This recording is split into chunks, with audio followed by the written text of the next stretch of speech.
शहर पोलीस आयुक्त. आता ठाणे शहर या ठिकाणी आपण पाहणार आहोत टोटल फॉर्म. या ठिकाणी दिलेले आहे 666 रिक्त पदे, चालक पोलीस संवर्गाची 20 रिक्त पदे आणि या ठिकाणी आहे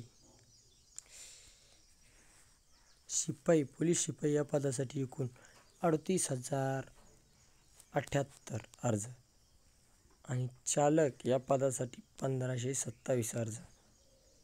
अशा पद्धतीने आहे.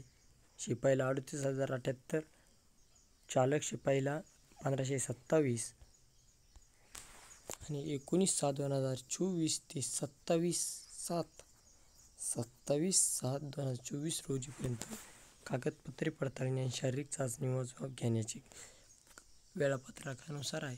या ठिकाणी खाली असं वेळापत्रक आहे. जर तुम्ही या ठिकाणी भरायला असाल तर नक्कीच वेळापत्रक पहा.